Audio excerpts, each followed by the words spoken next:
All right, Ryan, you ready to get started? Yeah, we can get started.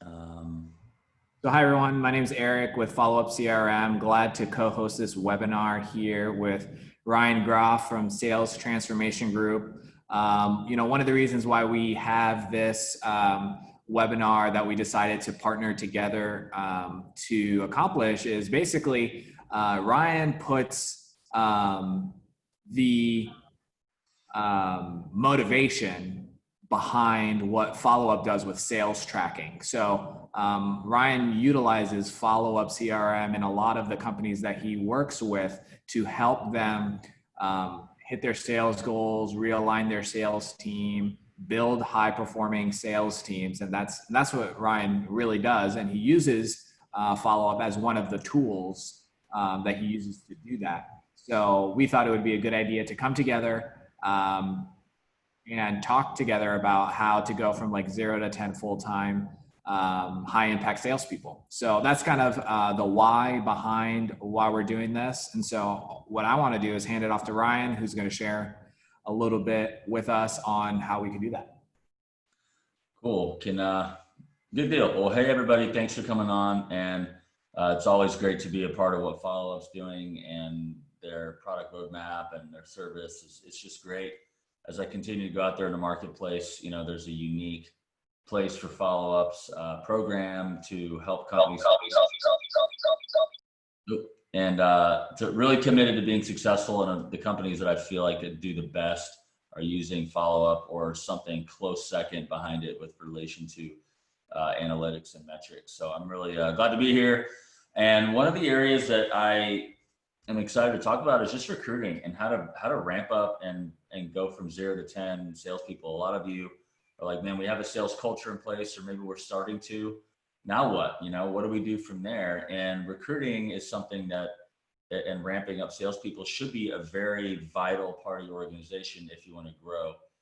And so I'm going to talk about a little bit of the frameworks of how that looks today, what failing looks like beforehand, and what you should do prior to it, and then we'll get into it. I'm going to take as long as we can I want to make this about you, so please be interactive. If you are in the chat, I'd like for you just to answer a couple of questions. Are you currently trying to hire salespeople right now? So are you actively recruiting? So yes or no. And then are you sales training? Yes or no. So just write in there, I'm actively recruiting and I'm sales training, or I'm not sales training, I'm doing neither. I'd like for you to do that. That might help me a little bit as we get going. So Also, yeah. In there, that'd be something I'd be curious to see is how big is your team currently? Yeah, maybe Eric, you could slap that in the chat box. And those are good questions. I'm going to skip some background because no one wants to hear about me anyway. So this is for you, really, if you're on right now and you've been the selling power source for your business and you're tired. Many of you have been that. You want to get out of that. So this is going to help you. Leads are coming in, but you don't go get leads.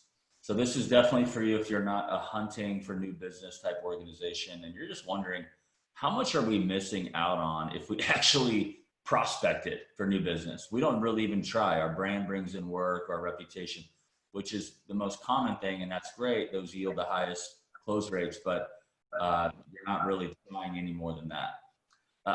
This is also for you if you're afraid of delegating sales to others for fear of a shrinking backlog. You're like, man, no one can do it like I can do it, right? No one can sell like I can sell. So you're afraid to delegate because of, really the unknown. And that's just something you never quite done yet. And you're ready to shorten your salesperson ramp from what has been a year to a month, or from 3 years to 6 months. And you just want to shorten that process up instead of it being so long and laborious and such a long investment of time and money. This is also for you if you're thinking, I want to work on other areas of my business, and I know if I bring on salespeople, they can actually produce, I'm able to do that. This is also for you if you don't have a sales process that supports salespeople in selling value and you left them to your own devices. So maybe you tried to have salespeople and you kind of do more of the throw them in the wolves, throw them in the water to figure it out. And so you like recruiting and you like salespeople, but you really don't have a strong sales training and onboarding process that supports the value sell and relationships and selling consultatively. And those are things you're just neglecting. Also, this is for you if you're like, maybe you're a subcontractor, right? And you have no problem getting bid work and invitations. I mean, gosh, if I just had more estimators to bid, it'd be one thing. But you're thinking, I want more private negotiated work, like Winnie the Pooh is here hanging out this is what I call the land flowing of milk and honey, right? It's like Winnie the Pooh. This is the high margin negotiated work that we want, relationship work, the stuff that just we dream of. You want more of that, but that takes more relationship and energy and building those up. So this is for you. I just want to kind of warn and pre-warn what failing has maybe looked like for you or what it could look like for you. So I just wanted to touch on this before we get into it because I want to make sure I'm speaking to everyone. Hiring expensive, overpaid salespeople and expecting them to produce because of their track record, but they make a lot of excuses. I call those expensive excuse makers. Like, man, they're in the industry, they have they work for such and such and such and such company, and you expect them to come in and like just change the world for you. That's not that. I have talked to dozens and dozens of owners who talk to me and they're like, Ryan, it just doesn't work. We need to hire character and train the skill ourselves. We find that that's working, but we need help with that. So I would encourage you to not do that because most of them have a lot of old habits. They're not as coachable, they're old school, and they don't want to learn. And they're not going to put in the work. They're used to being fed leads or whatever. I think another thing that failing it looks like is if you hire green talent, like, hey, I got some guy or girl, like 25 years old, a year out of college. I could tell they're sharp, but you don't have anything to get them stood up really effectively. You don't train them, you don't invest, you don't have any programs, you're not doing anything internally or externally to ensure that they're successful. Hey, Eric, I think I hear some feedback. I don't know if you're muted or not. But, let me mute myself. Maybe it's coming from me. Yeah, thanks. So that also just not consistently training is going to cause failure too. I'm telling you, the companies who are recruiting and training and coaching on a nonstop, like the oxygen's flowing in, that system creates winners. But when you don't do either, you're just gonna respond to what's coming in. You're not gonna go get it. You're not gonna grow. You're not gonna have a healthy culture. So I would encourage you to do that. Some of the biggest problems that you need to be solving in recruiting is, first off, just fixing the belief that more salespeople will solve the problem without leadership, accountability, structure, sales process, pathway for growth. So you need to have that put in place. And when you solve that problem of hiring salespeople within that, it's a good recipe. Also, here's why what recruiting solves. Some of you have all of your eggs in one basket. You may have a $200,000 or $2 million or $5 million a year account, but that's like 80% of your business. So some of you have this all your eggs in one basket kind of thing. And you're like, well, here's what I'm going to tell you. Companies sometimes fail, they make mistakes, and their competition's been trying to get that account for a long time, and they finally give them a shot. And then all of your deals go out the window and all your revenue, you're suffering. And you're like scrambling now, and you got a low bid your way into more accounts versus having proactively been thinking about building and growing more of your ideal client. So I love always referencing my time at Best Roofing, and I'm always grateful for that because I was right there, with now where Eric is working with Greg Wallach. And I just remember how powerful it was when he was able to have a huge diversity of accounts versus just one big account. They had their big accounts, but the diversity was very, very powerful. And so if you think like that of, hey, we want to be we're hunting or finding new accounts all the time, you're going to not skip a beat when something goes wrong, which is bound to happen. And I just want to kind of talk about the cost real quick of not doing this the right way too. And some of this is opportunity cost. One of which is let me hire this vice president of sales who wants a big title and he wants a huge, a huge salary, and he's going to come and change my business, right? And then what ends up happening is you don't really get anything, and it's a bunch of talk. And unfortunately, that's the way it happens more often than not. They're not really producers like you hope they are to be. Because really what you didn't do is you didn't do all the front end work because you're lazy, and you'd rather spend $100,000 to $150,000 for somebody else to come in and do it for you. And they don't come with that. They come with entitlement and a desire to make a bunch of money and ask you for a bunch of money for marketing dollars and all this stuff. And you're over here just saying, this sucks. This stinks. I'm not having fun. So I'm telling you that's expensive. And then also, I'm telling you, some of these guys and girls, if you're a recruiter and find the right one in your contracting business, can be $5 to $20 million a year producers once they're fully ramped and in your organization and they're trusted. So before I get into, I'm going to get one more slide. Also, another thing that the impact of failed attempts is sometimes when you just have one or two salespeople only, you make them complacent and there's a lot of opportunity costs. I call them getting drunk on leads. They're lead babies and they just get fed all the time. And there's not any type of healthy pressure from other reps to just keep them on their best game. Your best reps are going to be your best reps, period. Like you're going to have, if you have 10 people, you're going to have one or two rock stars.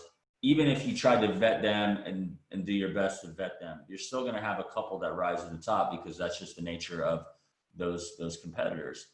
But I'm telling you, like another thing that you could feel is if you want to exit one day, or if you want to buy the company or you want to exit and sell the company, if you don't have this and everything's tied to you or just one person, your whole company's valuation is so much lower than if you have an organization that's consistent, predictable, breathing, growing, and profitable. And so, before I go into that, Eric, do you have any comments on some of my pre-framing of some of these failed attempts or some of the importance of why I like bringing on new salespeople and growing salespeople can be, is it a very important thing to discuss? Can you hear me okay? Yeah. Yeah, could you go back to your last slide? I actually had a thought about the one right before this. This one? Yeah. The ability to have somebody produce 10x return in year one, it's actually possible because I've seen, clients that you've worked with hire someone brand new, fresh off the table. Depending, of course, what business, if they're a residential focus or commercial focus, the revenue that they'll bring back. And it really comes down to a lot of putting our process together, having your playbooks so somebody can plug and play, right? And then you never stop training, right? You never stop learning and getting better, but having the ability to give those hungry people the resources that they need to get up and running quickly is huge. And then we can go to the next one. The drunk on leads, I've seen that on a lot of companies for sure. My coach tells me that a lot of companies die from indigestion rather than scarcity, right? So there's too much going on. There's too much to do, and they're not focused, right? And when a company and when salespeople are drunk on leads or they have too many, what a great problem to have, but it's time to hire the third or fourth person so that you can evenly distribute them. Because imagine if you took 100 leads and you had, 5 people managing those leads, but then you hire 2 more, you redistribute those leads, and then everybody has that pressure of 10 to 15% more that they can maybe pull out of those leads because they're following up and they're more precious to them, right? The leads become more precious, and then they're able to treat them differently rather than having the abundance of leads where things might fall through the cracks. Yeah, and I want to that's really good. Thanks for commenting that way, Eric. I also feel like too, when a salesperson is prospecting the right way through relationships, networking, introductions, those leads actually close at a higher rate than inbound leads. Like when you prospect and you're navigating your partners, your relationships and things like, or your current clients that you've worked with, and you're doing that the right way. So let's pretend you have capacity, you're hungry and you need more leads, and then you hunt for them. Those end up creating more referrals, and you end up getting more of a referral muscle in place than if you didn't, because you're not asking. Only 11% of salespeople ask for referrals, but 91% of customers, if they were asked it when surveyed, that they would give a referral. So we don't really ask enough, and we don't try enough, and it's because we're drunk on leads. So there's a big problem, and this is why bringing in, good character people that fit your culture, that are hungry and have the resources, can be incredibly effective in keeping everybody going and strong and keeping your organization healthy. Right. And if most people are open to giving a referral, like, you could become your own brewery, right? And develop leads yourself and get drunk on your own leads, right? And then because you worked hard to develop it, then you're going to treat it better because you earned that referral, right? Totally. Yeah. Because then it's your reputation on the line. It's just you. There's a lot of mistakes. So it's really good.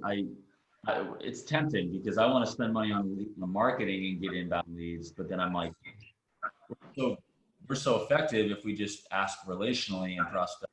That's going to work too. So it's a little bit of everything. But all that to say, I want to switch gears here to some of the structure of how you can view your team to help you have kind of a vision for what recruiting looks like. So if you guys, if many of you know me, I'm a sports guy. I like sports. It helps kind of anchor the learning when it comes to sales and building. And so everybody can relate to sports at least a little bit. And I think there's two types of salespeople. I think you have your account execs, kind of like your, that I think I like to call on the calendar. And then you got hunters of new business. These are rookies. Not rookies doesn't mean they're not good. There's rookies of the year who are better than a lot of veterans, right? The talent, there's no discrepancy of talent. Eric, do you mind just muting your? That's a little strong. But really, if you view your kind of your account executives as calendar reps, what does that mean? That they get the inbound leads that you could consider house accounts, but they get to work those because they're the most trusted players, like Jordan, Pippen, and Rodman. Like these are your guys and your girls that are just there. They produce. You can count on them. They're bringing in the majority of your business. So, but what's happening is when you have this kind of the standard of, hey, this is where your best clients are. This is who your best salespeople are working with. They work with your best accounts. They're trusted with you invest more into them. You care more about them. You see the potential in them. When you have that standard, actually, I have a rep on right now. He's really close to getting a calendar rep. We just need a couple more deals, 3 deals, and he's on the calendar because he's really showing early on that he's talented. And we just got to continue to invest and grow and produce, and then get on the calendar. And then you have the hunters of new business. This is going to be your brand new reps you're bringing on. They need to, I think if you can't take somebody from ice cold to sold or from contact to contract, you shouldn't be given leads. Like you should, if you can't prospect, get somebody with your messaging, you're prospecting from, hey, I have a problem. I'm willing to solve it. I need your help. You sell them, you go through the sales process, they buy. If you can't get a new account to transact with you from cold to sold, then I don't think you deserve to be given leads yet. I think that you should be thinking about if that prospecting muscle's built, they know how to feed themselves and control their income because they know how to do that. They're not going to look at you and say, I need more leads, right? So you create the right culture early on with this hunting for new business mentality. And then once they get to a certain point, they can be, and you define that point, and I'll give you an example of how that looks. Then they can be what's called a calendar rep or an account executive. So again, account executives, they're your starting lineup. They're your guys that you invest into, you put the most into. They handle existing accounts or take over house accounts that you're neglecting and not going after. They proactively advise accounts and create their own pipeline of whether it's service agreements or more new construction work, whatever that looks like, construction projects. They're also entrusted with pre-qualified inbound leads generated by the brand. So let's pretend you call into the office or complete like a form. They should be able to handle those leads. That's them. They're not the owner, and they're likely should be paid a more friendly wage for the company. And I'm not going to get into this because of time, but really they're probably a more of a company friendly pay program versus, you know, the new hunters for business, which can be, you know, straight commission really. When there's, you know, you pay more, but it's worth it.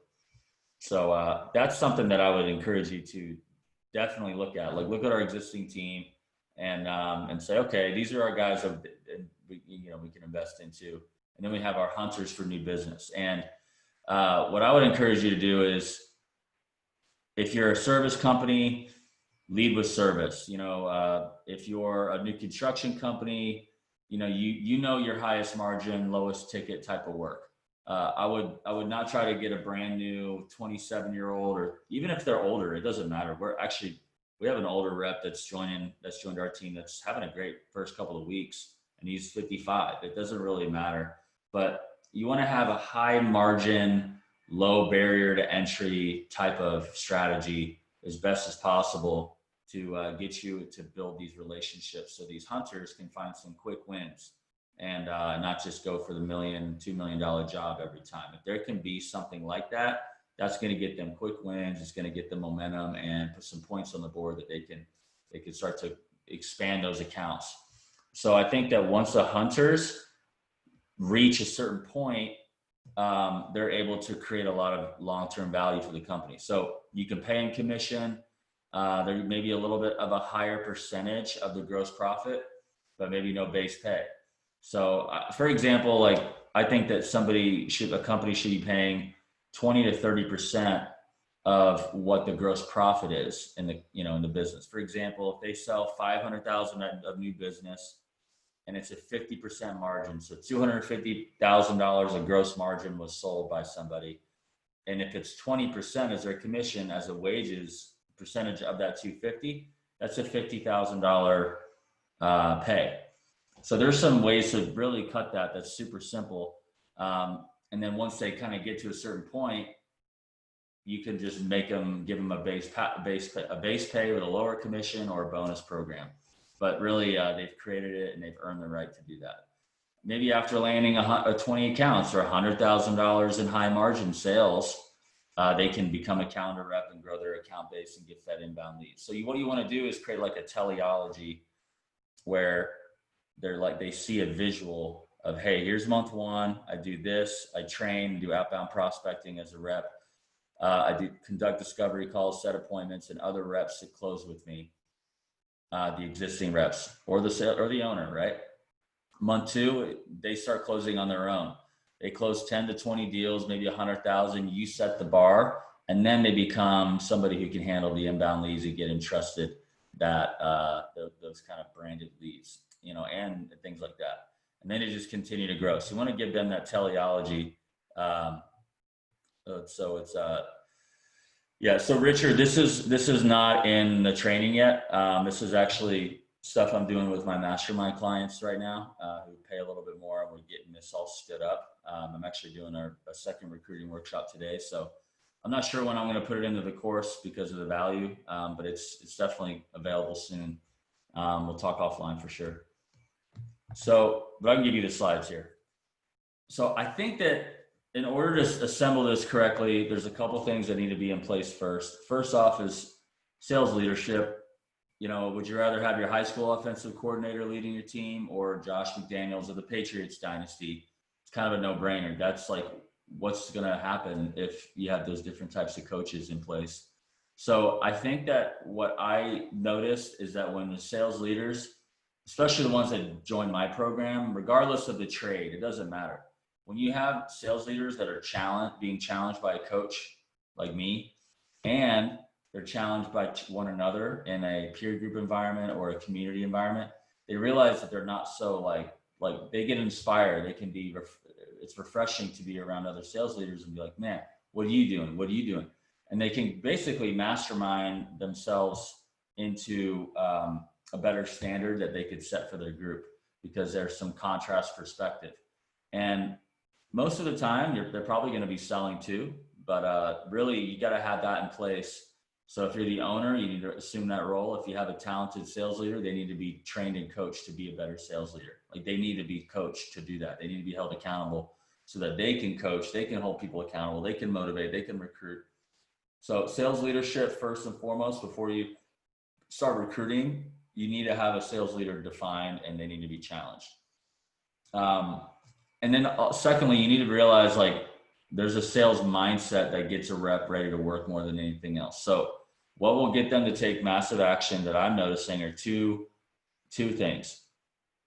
One is a dire need to make more money than they are and work hard to earn it. So, and then secondly is a follow leader who wants to see them grow, hit these goals, and be a part of something bigger than themselves. So I think when those two categories are covered for your brand and your vision and where you're going with your brand and the results that they can achieve with you, there's a couple things that happen. This is the Maslow's hierarchy of needs, and I love it. And I always refer back to it. So if a sales rep is going to work his tail off or her tail off prospecting and selling and getting their teeth kicked in with rejection and just bouncing back up and having the tenacity to go forward, they have to have a physiological need and a need for safety, like feed their family, cover their, like, so you don't have to necessarily pay a salary to cover that. I mean, if you have a solution to a lot of people's problems with a sales process and they can go get it, they're going to be motivated to solve this base. But once that's going, there needs to be more. They need to have a team environment. They need to know where they're going and if they're doing a good job.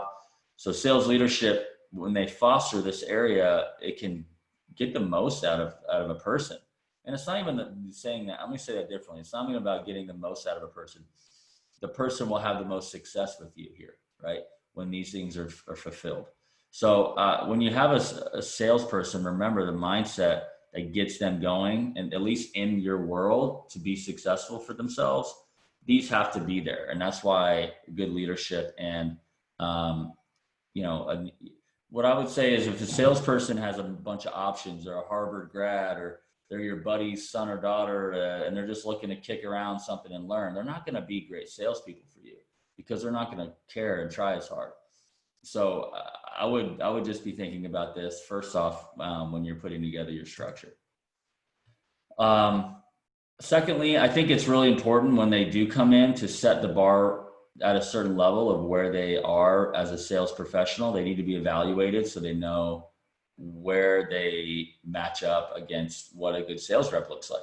If they don't have that understanding objectively, they could potentially feel like they're really, really good in your company because maybe they're one of the top producers already because you have a small team, but in fact, they're really not that good when it comes to what sales professionals look like in general. So I think it's really good to have third-party outside perspectives to keep a sense of just facts around your culture so that your culture is hungry and humble and they just do the work and they just get results, but they're not, and they're always improving versus thinking they're so great and they don't need to work that hard. I think it's really a ginger thing if it's not, it's fragile rather, versus being bulletproof and strong, and healthy, and people are going to be successful. So I'm really big on just making sure people are evaluated and there's feedback for those reps to know where they need to improve.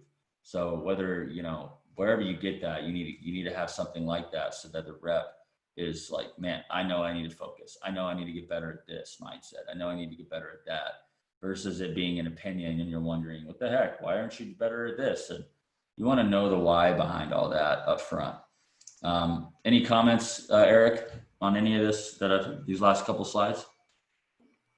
No, I think the hierarchy of needs is huge. I think the quicker we help people move out of the food, shelter, and safety category on the bottom, the better. And also, you have to think about, you have to align these competencies with the role that you are hiring for. So for example, if you're a storm chaser, maybe you want someone that's more aggressive, right?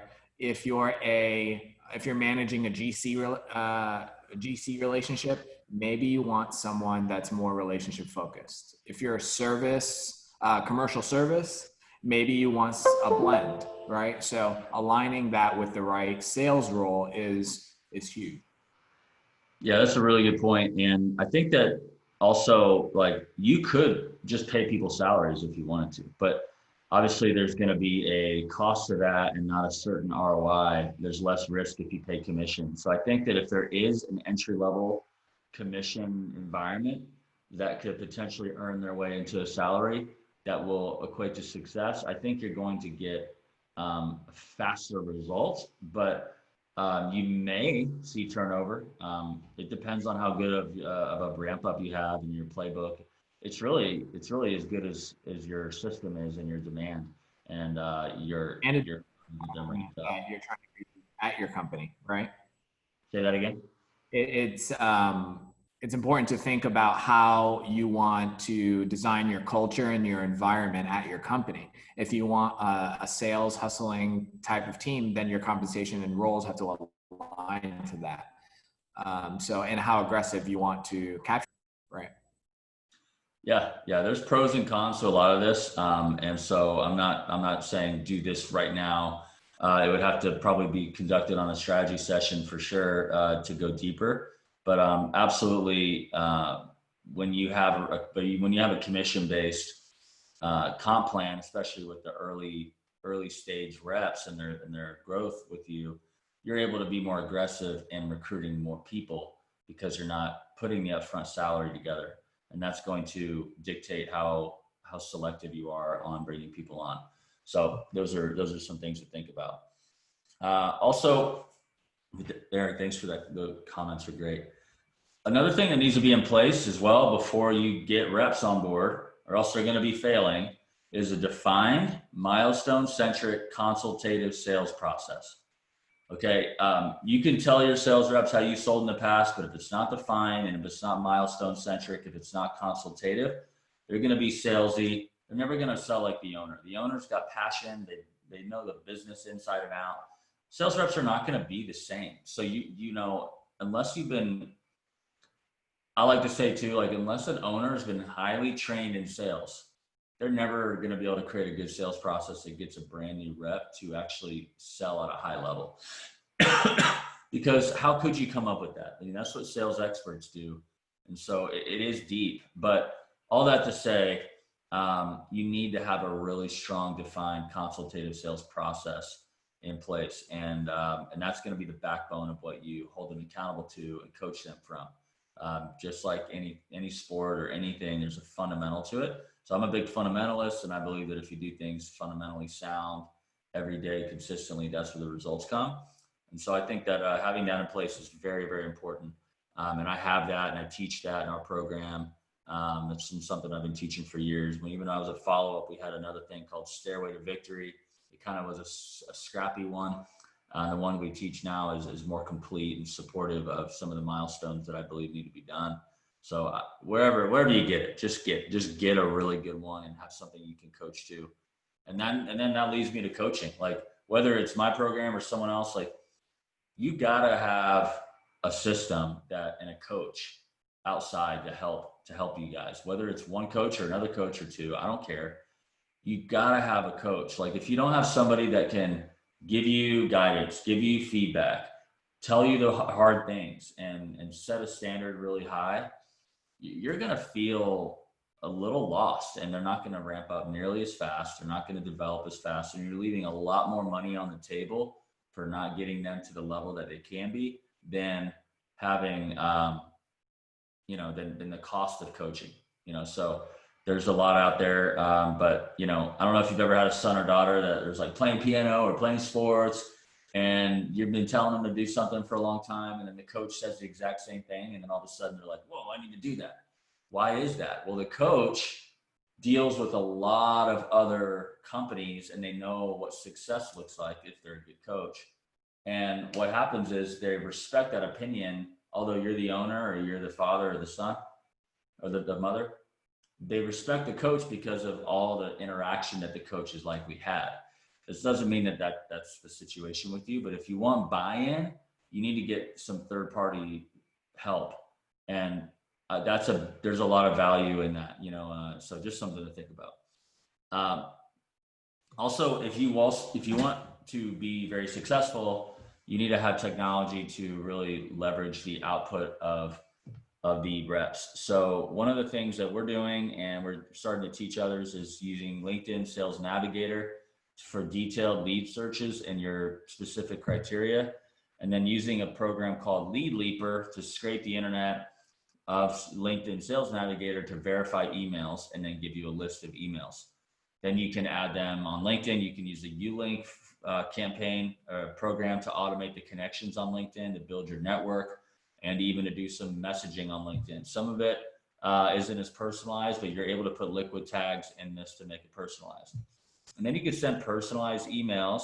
And if you have, I know Followup's doing some sequencing soon in their program where you could put a highly personalized email together and then do email sequencing to cold prospects. And if you can avoid spam and you have a high open rate, you're going to generate appointments for sure. I like to use Vidyard when you're prospecting. This is for inside sales too. I'm not talking about just like outside. Outside sales is fine, but you can go to prospect cold walk-ins, and you can go into your associations and events. And I'm all about that. Like that's key. But let's just pretend that COVID has shut down your market for a while and you need to generate leads from your house. This is some things that you can do. Vidyard is a very powerful program because you could really just capture video and audio and the screen share right there. And you can look at their building, you can look at plans and specs, you can look at anything regarding the potential account and how you can help solve a problem. And that works really well. Zoom is very powerful. If you guys aren't using Zoom for sales calls, once you start getting into it, you're going to fall in love, because you realize how powerful it is to be able to be consultative and still build relationships without having to drive all over town. You can do both. Just leverage Zoom. It's a very, very powerful thing, especially when you have presentations of, the executive's out of town. Well, there's no excuse now. You don't have to, they can't kick you off, push you off anymore. And of course, I got to plug Followup. If you don't have a CRM in place, you're never going to know where your pipeline stands, where your goals are, your contact information, and all the new things they're doing. They even have proposal generators, and it's very powerful to do that. Video sales messages through, again, like Loom or Vidyard, very powerful. Drones, inspection, obviously estimating processes. Calendly for scheduling is very powerful. Like all these things, they sound like, that sounds expensive. You know what? I'd rather you spend $150, $200 a person for a salesperson to be successful, and then actually get the ROI than for you to lead them to their own devices. They try, and there's a ton of money left on the table because they're not efficient. So it's really important to give them the tools, just like you would give your workers a tool belt and a safety vest and a hard hat and the right tools to go out there and produce your work. You need to give your sales reps the right tools, and it's a different toolkit. And if you want to attract high-level talent and you want them to be successful and you want them to love working with you and to crush it, you need to give them the tools. And that's on you, not on them. If they bring something to the table, bonus, but don't rely on that. That should be on you. Unless you have a devoted sales leader whose job is to do that. That's on them to do. So I also think that using video is something that's a game changer as well to warm up your prospects, whether they're customer testimonials. There's so many things you can do with technology that we're helping people do, that in addition to the tracking that Followup does and the sales process, to help you keep a full pipeline. I also think that Slack is a very powerful channel to use to have camaraderie on your team and to automate notifications. Somebody just closed a deal, bam, and it just kind of like keeps a fun environment. Any comments here? I have the ability to demo, but I don't want to take too much time on some of this. But Eric, do you have any comments on like the last couple of slides, whether it's sales process, coaching repetition, and technology to ramp them up? I think for technology, a lot of people might think that technology solves problems, when what I would say is technology exposes problems. So for example, you get a CRM in place. Now, rather than thinking, my sales reps are going to sell more. Really what you should see, oh, I have a tool to see if what my salespeople are doing, and then you coach and train to solve that problem, right? And of course, you know, it does help you sell more, but because it gives you visibility into what's going on out there, and it also helps optimize what they're already doing, right? Optimize and organize what they're already doing. But yeah. Yeah, it's like I don't use Followup myself with our company. We use another system that does some really cool things, but they're not tracking behaviors like or some certain stats. So we have a spreadsheet to just track activity, and it's working. But if I'm not looking at that, we can't coach to it. If we're not looking, if you as a sales leader aren't looking at activities, you can't coach to it. So I think it's really important. And then all these tools, if you have disciplined people having with disciplined thought followed by disciplined action, tools can be like accelerators, like Jim Collins talks about in Good to Great, to what they're already doing. If they are just, they're bums and they don't work that hard, all this technology is going to be useless to just expose how ineffective they are. So I think it's very powerful to have tools, but let's assume that you're bringing people on, you're recruiting them, and they have tools and they're going to take action. There's no excuse. And if they're underperforming, if they're commissioned, you can leave them out to basically there's no risk on you unless you're paying, for the tools. And then if they're their salary, you have some means to decide if you should coach deeper and more, or if they're just not doing the work and they're too distracted and they're not a fit for the role, then you can go. So those are some things to think about. So ramping playbook, once you build this once, it's just you tighten it up. We have a ramping playbook, and with the playbook, they're able to really teach everything, and like how you estimate, how we do this, why people use us, and how to prospect, like all the things internally that you have. We had a rep close 3 deals in 2.5 weeks, and I didn't, in the first 2.5 weeks of being with us, and I spent 0 one-on-one time with that person coaching them because the playbook has everything in there. And you should use video. And I mean, we have one, it's, I'll just go like, and some of our mastermind clients are getting all this information for them to build themselves, but, with this help, but, they, they have videos for everything, and we just teach exactly what to do. How to use this, why are we special, who do we help, what's our track, like everything's right here. And when you have a playbook, Google Doc is a great first start.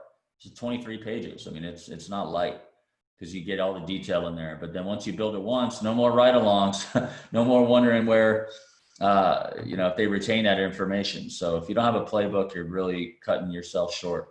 And that's important to have. And so really all you need to do is this, like, look at your existing talent and put them through a program and make sure that their standards are high and they have a good sales process and they're taking action and you feel strong there, and they're handling existing accounts and hunting, growing those accounts. The next thing we do is with recruiting, you want to just create like a video sales letter for hiring for that role. So what you can do is you can make this attractive when you're recruiting and say, okay, I have, this is a 30-minute slide deck presentation that I have here in place that shows what the opportunity is all about. And then once you run ads to that or post organically and they watch this, they should go to and apply. And this is just a simple jot form. They apply. Okay, you have simple questions. Once that they answer these questions, you can have them take another sales test or like a personality test. It's up to you. And then what I'm finding is working really well is instead of having one-on-one interviews and initial calls, it's very time consuming. Just do a weekly hiring fair. So like I do one every Monday at 7 o'clock Eastern to just try to, first off, if somebody watches that video They apply, they take the test. They've already invested like probably an hour and a half, 2 hours of their time. They're committed, they're connected to the message, and you should have something connected to your message. And they should say, man, I'm really feeling connected to such and such as fire, water, and mold sales vision and this role or this and that. I'm excited. They go on the group interview. You know, last couple of weeks ago, I had 5 people on. Week before that, we had like 20. It just, right now I'm starting to delegate the marketing of this role. But I mean, you could just spend a little bit of money on Indeed or LinkedIn, drive people to this video sales letter that you put together. They watch it, they apply, they take a test, they join a group webinar, and your group webinar should have a series of questions that you're prepared to ask them. And what you could do is, if you just start asking these questions and you just structure it this way, why are you here? What piqued your interest? You just start asking questions like this, and you can start to remove people that you know are not a fit by clearly upfront telling them that you might do that. You may narrow down to a couple of people. If it's a salary role, you may be very selective and do a little bit more disqualifying. If it's commission, you may have a little bit more of a lower barrier to entry to join your team. But what's cool is that once people come on board, if you've got this stuff in place, they're able to be set up for success and not be left alone to their own devices, but they have all that they need to be successful. So I think that when you have some of these things in place, you can go as fast in hiring as many as you want. Let me go back to the slides. Yeah, so when you look at your existing talent, coach and train them, make sure they're accountable, make sure they're taking action, they have what they need. You can make them that calendar rep. Run ads to a video sales letter for an open position, and they apply, they go to the sales letter, and they should watch it. And then they apply, and it's almost like they interview, kind of like a tryout in sports. Then when they come on board, there's coaching, leadership, training, process, technology, a ramping playbook. You can go from 0 to 3 reps, 0 to 10 reps, and shorten their ramp up time to be successful. So yeah, that's kind of my philosophy on this stuff is to really grow and ramp up a sales team. So yeah, I'd like to have some questions, but this is our website. You can click get a price, take a 5-minute quiz if you're interested in some help. We'd love to book a strategy session with you for an hour and see if we can help. Plenty of case study videos for you to watch. We're not just a roofing specific program. We really desire to help all trades, and our program has been redesigned to be inclusive to various trades and business models, but ultimately to bring a transformation and help people grow. But yeah, if you're interested in working with us, we have some affordable training and coaching that has a great impact. But I don't want to talk much about that. I just wanted to make sure you know how to get in touch with me. But yeah, this is kind of my philosophy on ramping up and getting a sales team in place, and what to have in your company to make it happen. Got any comments or questions, anyone, or anybody or Eric, you have anything to say? Yeah, no, thanks for the presentation. I would like to just open it up to the chat, see if we have any questions specifically about going from 0 to 10 salespeople, maybe a challenge you're facing, and maybe we can chat about it. They can unmute them. I don't have a problem with that.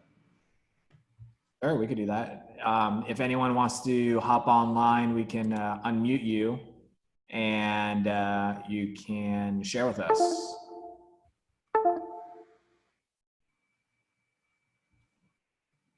Any questions from Bram or John or Richard or Ross, Teresa?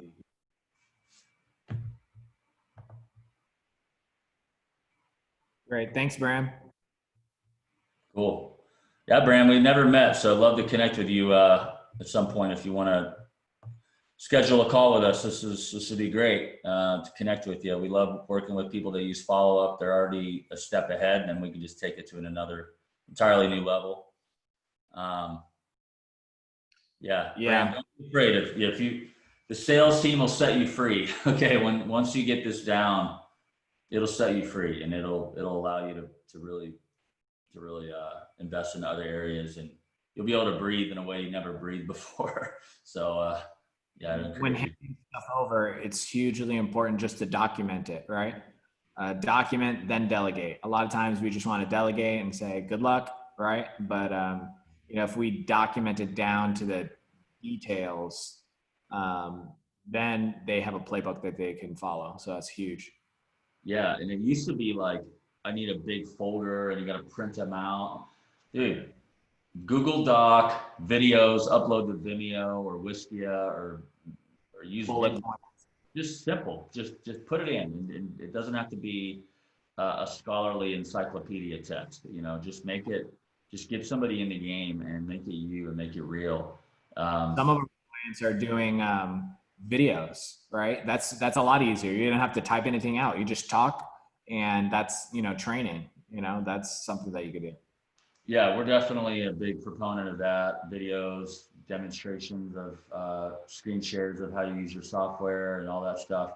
I have all this in place. If you guys want to, if you're not a customer or want to become a mastermind client, I can kind of give these resources to get you stood up and be successful because, it is a little bit daunting at first, but once you get into it and it's built, it's like pressure is off and you can delegate well because you document it. I like that, document and delegate. It's very good. All right, Ross said, we are a service provider and our business is mostly based on existing clients and referrals with general contractors, owner, direct. We don't market. How do you recommend staying close to existing clients and maximizing success ratio? Great question, Ross. I'm a huge proponent in hunting first through your existing clients. So it's 5 times less expensive to get business from existing clients than it is new. So you always want to think, I have this model called account development model.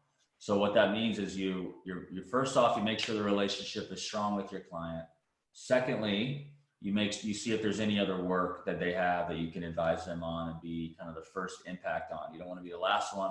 You want to advise them on that, especially if you're a service provider. If they're a general contractor, if they got any work in the pipeline that you can help them scope out and put specs together prior to somebody else doing it for you, and then you become just a number, right? So you want to be that trusted advisor and do that. Once that's there, you want to ask them for referrals. So ask that current client, hey, who do you know? Who are some other firms that we should be working with? There are other project executives in your company that I should work with. I know we want to help, right? So then you should ask inside the organization, vertically, horizontally, and then outside. Are there any other companies completely? And then after that, I would do this. I would ask them, where do they hang out? Like, where do they go? You may already know this. If you don't, then ask them, where do you hang out? Because if they go to sit and listen to an association talk, you should be as a presenter. And I remember at Best Roofing, Greg used to, he just would do these, learning CEU credits, and he would just do roofing 101s every month. And that would generate a lot of trust and people would buy for sure because they heard his talk. Lastly, once you get a customer, a current client, once that they're happy and they're like, you're a partner of theirs and you guys have that relationship, you need to document a customer interview so that you have a machine, a video that can be used as a machine for when you're prospecting and building your brand. That's going to help you tremendously because you're kind of locking arms with that client. There may be a certain loyalty you have to give them that you don't work with their direct competitor because you guys have publicly locked arms. That's something that you can do. So I'm big on account development and growing accounts. And then really if they do that, they're going to keep growing those accounts. Then that's why the hunting for a new business thing, those rookies are great because they should be going to that cold audience and they should be doing that through relationships first, cold outbound emails, maybe it's cold LinkedIn messaging and positioning. And then once they grow their account base, they're able to do what it is you're seeing is happening is you have current customers, right? And you have clients who are happy and they're buying from you, right? But they need to have their own clients that they build up, but they got to earn that. They got to build that trust from the onset. And I think the biggest thing is just look at the size of your addressable market, and that would kind of dictate the number of salespeople you want to hire. So I hope that helps. Yeah, one thing I you want to know if that's helpful for you first, if you just share with me. Go ahead, Eric. one thing I would say is how can you take your client experience to the next level, right? So one of our clients, what they do is after the job is done, they do a closeout book, which may or may not be standard across different companies. But what's the quality of that closeout book, right? Do you have a presentation that you say this was before and after, right? And then what Best Roofing does for icing on the cake, literally, the owner of the company's wife bakes a cake and they deliver a cake with the closeout book, right? And just imagine how you feel after that, right? It doesn't matter if there are any bumps and bruises along the road of doing the job, but once the person that makes the decision receives that closeout book and that cake, the last feeling that they have is really good. And then that's how you're going to stick close to your current clients, and then that's how you're developing the relationship, right? So it's really important to provide a world-class, like better than anybody else experience for that. Yeah, people are getting results with you and experiencing something they never experienced before. That's gonna be the best sales thing you can do. Not how good your sales process is or how good your sales pitch is. That's all vital. But yeah, if you got one good client, squeeze the juice out of that client. Create the best experience for them in the world, document that, and have them be an advocate for you. But the video testimonial is very powerful because eventually they get tired of being of selling for you. They're like, "Where's my commission?" Because you keep sending leads over to them who would like to talk to somebody about your experience. So when you can kind of get that documented, that'll save a lot of time. And that's as aggressive as I am at finding in my company of finding new leads and new opportunities and new clients. I'm trying to be the same level of aggression on assertiveness on the proactive on the customer experience side, making sure that they have everything they need and then documenting that. So it really comes full circle. So yeah, that's good comments. Anybody else have any comments or questions for me? Definitely want to help here. There's a few of you haven't shared yet. Maybe love to hear John Lawyer. If you have something, I'd love to help you with.